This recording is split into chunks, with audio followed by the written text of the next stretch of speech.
Hello and welcome to our YouTube channel exam study 9।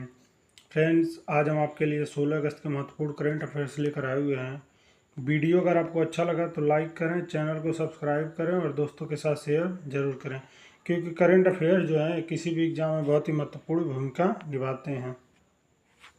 चलिए बात करते हैं आज के पहले प्रश्न की। तो पहला प्रश्न है, किसको प्रवर्तन निदेशालय का निदेशक नियुक्त किया गया है? तो ये राहुल नवीन जी को किया गया, यानी ऑप्शन नंबर ए इसका राइट आंसर हो जाएगा। बात चलिए जानते हैं इसके बारे में विस्तार से। तो देखिए 1993 बैच के भारतीय राजस्व सेवा IRS अधिकारी राहुल नवीन को प्रवर्तन निदेशालय का नया निदेशक नियुक्त किया गया है। मंत्रिमंडल की नियुक्ति समिति ने 2 साल की अवधि के लिए नवीन को नियुक्ति को मंजूरी दी है और इस नियुक्ति से पहले नवीन प्रवर्तन निदेशालय के विशेष निदेशक के रूप में कार्यरत थे। देखिए राहुल नवीन 2019 में विशेष निदेशक यानी OSD के रूप में ईडी में शामिल हुए थे। सितंबर 2023 में संजय मिश्रा का कार्यकाल समाप्त होने के बाद उन्हें ईडी का कार्यवाहक निदेशक नियुक्त कर दिया गया। चलिए जान लेते हैं प्रवर्तन निदेशालय के बारे में। तो देखिए ये करती क्या है, यह मनी लॉन्ड्रिंग और विदेशी मुद्रा कानूनों के उल्लंघन के अपराधों की जांच करता है। यह विदेशी मुद्रा प्रबंधक अधिनियम 2019 यानी फेमा, पहले फेरा था, भगोड़े आर्थिक अपराधी अधिनियम 2018 और धन शोधन निवारण अधिनियम के तहत कुछ प्रावधानों के प्रवर्तन के लिए जिम्मेदार है।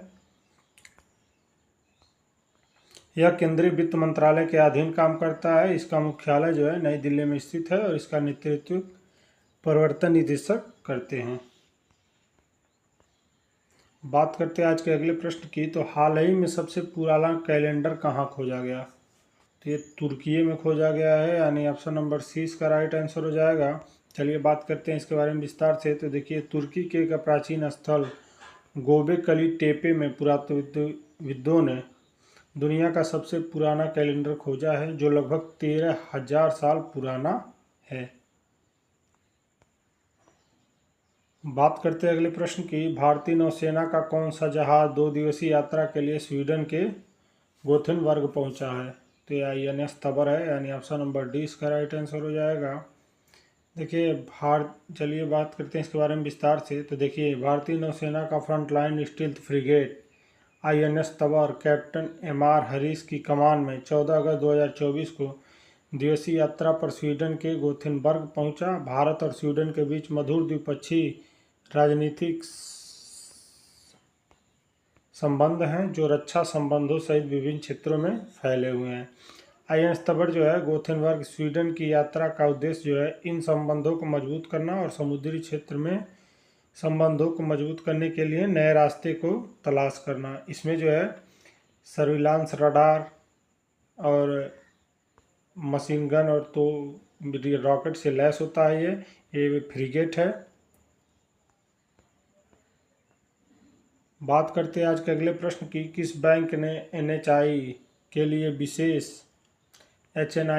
विशेष प्राइमस क्रेडिट कार्ड लॉन्च किया है? तो ये एक्सिस बैंक ने किया है, यानी ऑप्शन नंबर सी इसका राइट आंसर हो जाएगा। चलिए बात करते हैं इसके बारे में विस्तार से। तो देखिए एक्सिस बैंक ने उच्च निवल मूल्य वाले व्यक्तियों को लक्ष्य करते हुए 5 लाख रुपए की ज्वाइनिंग फीस और 3 लाख रुपए की वार्षिक फीस के साथ एक अल्ट्रा प्रीमियम पेशकश प्राइमस कार्ड पेश किया है। लाभों में लग्जरी होटल में ठहरना, निजी जेट का उपयोग, विशिष्ट भोजन और व्यक्तिगत कंसी सेवाएं शामिल हैं। देखिए कार्ड धारक जो हैं EDGE मिल अर्जित करते हैं, शून्य विदेशी मुद्रा मार्कअप का आनंद लेते हैं और प्रीमियम यात्रा और जीवन शैली के लाभों में पहुंच प्राप्त करते हैं। बात करते हैं आज के अगले प्रश्न की। अगला प्रश्न है, जियो पारसी योजना का उद्देश्य क्या है? ये पारसी समुदाय में जनसंख्या में गिरावट को रोकना है, यानी ऑप्शन नंबर सी इसका राइट आंसर हो जाएगा।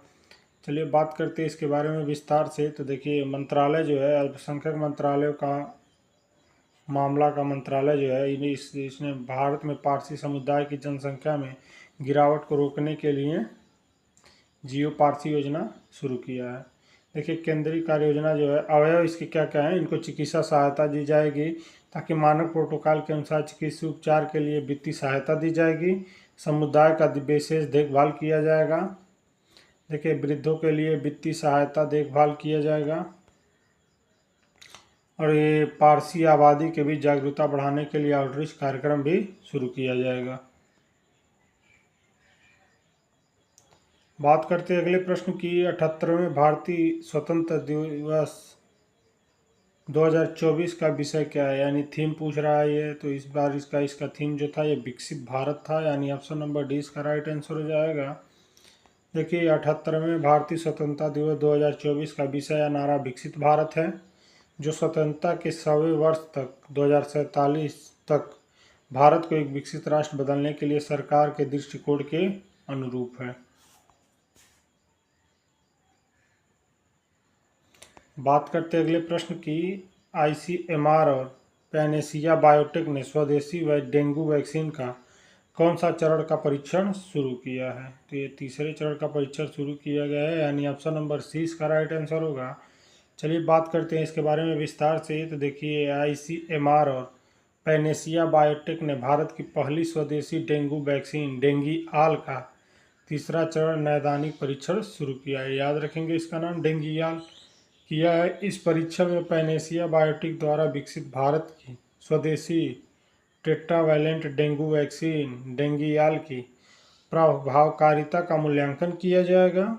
और इस परीक्षण में जो है पहले प्रतिभागी Pandit Bhagwat Dayal Sharma post graduate institute of medical sciences यानी PGIMS के रोहतक में टीका लगाया गया। वर्तमान में भारत में डेंगू के लिए कोई एंटीवायरल उपचार या लाइसेंस प्राप्त वैक्सीन नहीं है।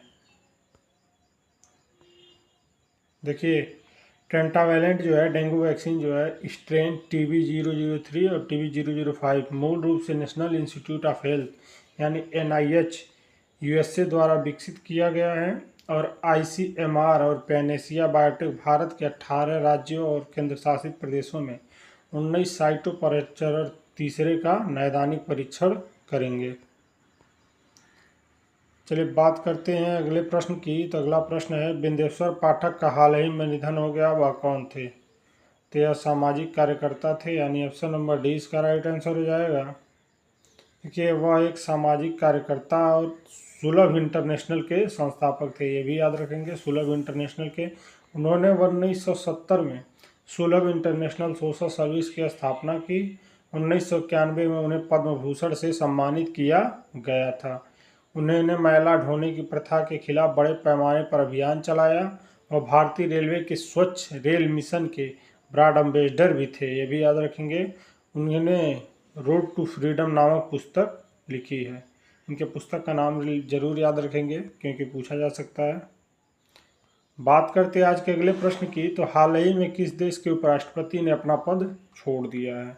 तो ईरान के उपराष्ट्रपति ने अपना पद छोड़ दिया है, यानी ऑप्शन नंबर सी इसका राइट आंसर हो जाएगा। देखिए हाल ही में ईरान के उपराष्ट्रपति जवाद फरीद ने अपना पद छोड़ दिया है। ये जवाब नहीं होगा, जावेद फरीद होगा।